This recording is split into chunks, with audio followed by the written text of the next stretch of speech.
a tractor barn and a small farmhouse. We had pretty good weather while we were loading in. Typical issues with a farm, you get stuck in the soybean field, or the wine vendor and the caterer get stuck on somewhere they shouldn't drive. But it was a pretty smooth installation, and we had pretty nice weather. So the site access was good. We were on a 500-acre farm. We had it all to ourselves, other than the farm manager. It was really pretty much ideal. So we provided a 25 by 35 meter Loesberger reception structure with flooring, a 9 by 15 restroom structure with an interior division, a 9 by 12 meter and 6 by 6 meter with a dormer entry tent, 20 by 16 and 20 by 20 Fiesta frame catering tents. For the ceremony, we did 57 by 96 for a still water with flooring carpet. We moved into chandeliers, bars, chairs, soft seating heaters, dumpster, restroom, trailer stage, et cetera, et cetera. We'd had a rough run that fall, just kind of with the weather in general. This was the last wedding of the year. We were looking forward to putting this one behind us. And the forecast had looked good for the ceremony day pretty much all week. We saw a front that was kind of moving across the Midwest. Looked like the worst of it was going to miss us.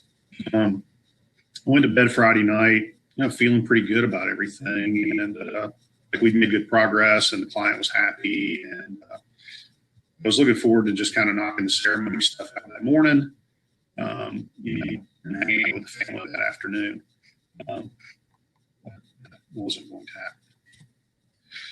happen. So I had my phone set up, to kind of push weather alerts and give me areas. So that morning I woke up to about 6 a.m. To my phone going off. Big front had taken a turn.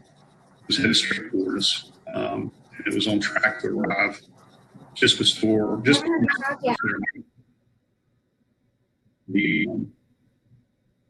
60-mile-an-hour wind gusts were causing a lot of damage across the country. Interrupt. Your sound is getting in and out. Can you turn off your camera and see if that helps at all with the audio? Okay, let me try. And leave your mic on. Okay. So I reached out to the planner around 7 a.m. To start the conversation. Our recommendation was to try to reschedule to Sunday if the band and the caterer were available. Thankfully, the planner was a real pro and handled everything pretty calmly. The band and caterer were able to accommodate the change, so we were going to present that to the family and see what they thought about that. We got a call around 9:30 from the parents of the bride to discuss, explain the options, let them know there's a real possibility we would need to evacuate the tents or not use them at all. After the initial shock and a few tears, they were very understanding but wanted to think it over. They called back around 11, explained that out of consideration for the out-of-town guests who needed to rearrange travel plans, they would prefer to move forward with the Saturday event if we could come up with some sort of contingency plan. The planner, caterer, and I, we started working on Plan B. The farm staff cleared one of the tractor barns in case we needed it for ceremony or cocktails. Called in an additional crew leader to help manage the situation. The site, from an elevation standpoint, was lower than the surrounding areas. Main tent had some tree cover on 3 sides. So we were using, and then we were using handheld wind meters to kind of monitor the situation. And these are the skies that started to kind of roll in that afternoon. And so the timing wasn't going to be great for this thing. I called up Pat from Loesberger to talk through kind of what he thought was reasonable or not reasonable. We kind of realized that the structures would be fine. But the unknown with this kind of stuff was the chandeliers and the floral chandeliers and stuff like that. We came to the conclusion that it seemed reasonable to use the tent under 35, monitor the wind throughout the night, and then we could kind of clear the dance floor and bar areas as needed. If we saw this stuff moving more than we were comfortable with. It did get windier as the afternoon wore on.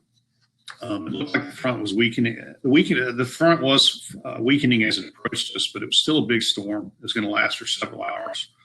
By the time the guests arrived, the highest wind we'd seen was about 25 miles an hour. So we made the decision to go ahead and hold the ceremony in the sailcloth tent. We were prepared to evacuate if needed and move the guests to the barn.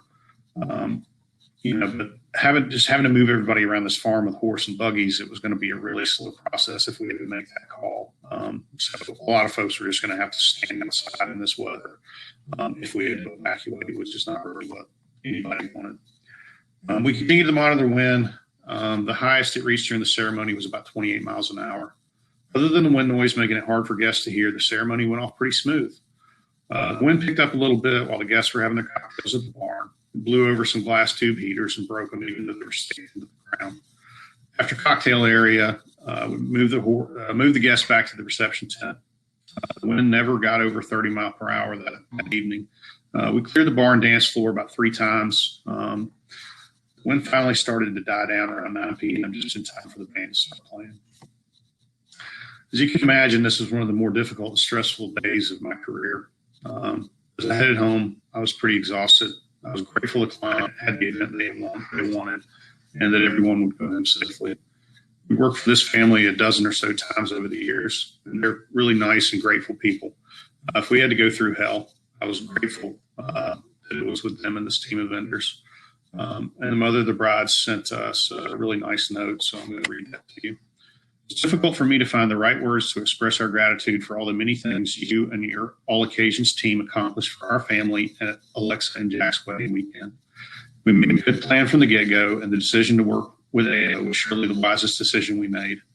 The wedding was full of many challenges, all of which you managed to figure out a logical solution for their dream of dancing in the soybeans under the stars could come to fruition. The circumstances beyond everyone's control came storming at us when least expected. You still managed to oversee the situation with patience, prudence, and perseverance. We're eternally grateful to you, your team, and the God of Wind who all rallied together so that the show could go on. Thank you seems insignificant, but I mean it so sincerely.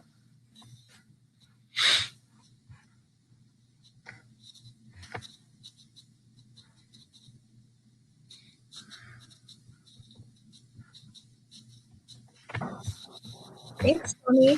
Sorry, everybody, you had some audio issues going on there. So if you want to reach out to Tommy with any questions that you have, otherwise send them in the questions box. During the process of planning for this event, did you have to discuss with your clients anything about any COVID-related items or issues? Or even in discussing the evacuation plan, did you really get concerned over the process and the awareness that you were making should weather occur? This was pre-COVID, Okay. so we didn't have to address any of those things, thankfully. Well, are you having to address any of those with your events now? And if so, how are you handling it? I think we're doing our best to follow the regulations to the best of our ability and try to give clients good advice on, what is and what is not allowed as far as guest count, table spacing, et cetera.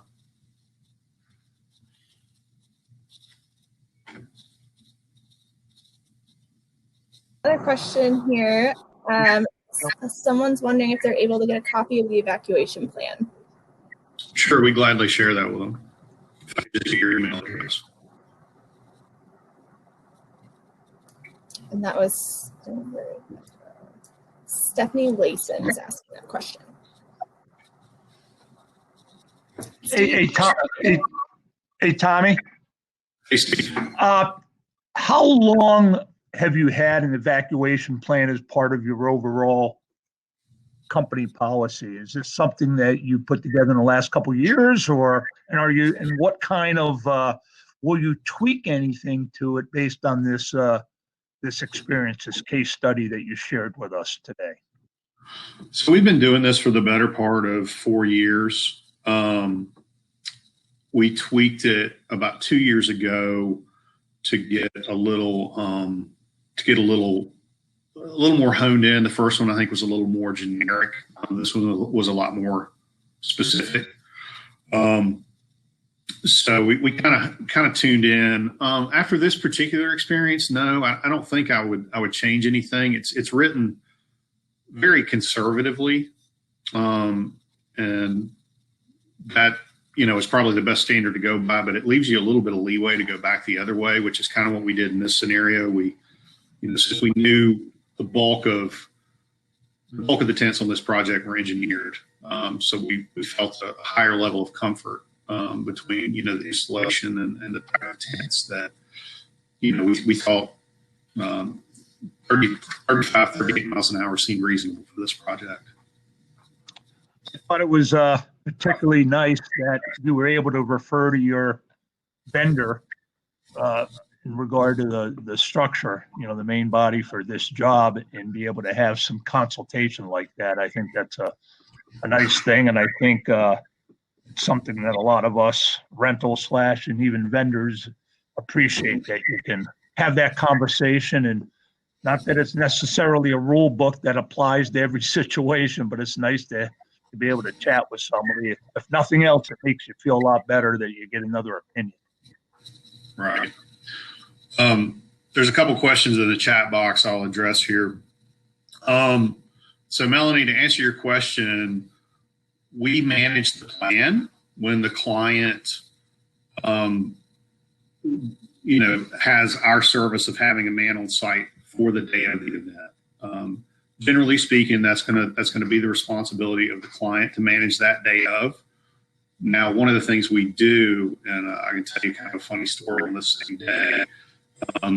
We were having conversations with a couple of other tenant events and giving them advice on what they should do, or if they should evacuate and when they should evacuate. So we do try to remind customers or double check with them or make sure that they know. When we have a big front like this coming through that's well spread. So we called another venue where actually the tent's not ours. The tent lives at the venue. It's the tent that Steve sold to them. And we talked to the event manager there, and she's like, "Oh, this tent's rated at 90, and we're only seeing 40, 45 miles an hour. It's fine." So I think it's really easy for people to misinterpret engineered ratings. Gene, your question on who generally makes the call to evacuate, it's ultimately the client's responsibility, but we feel like we have an obligation to give the client good advice on when they should evacuate. Pretty quiet now, so thank you, Tommy. Again, apologize for the technical difficulties, but I think it did get better there when we turned your camera off. So hopefully folks got all the information they were looking to get, and if you have follow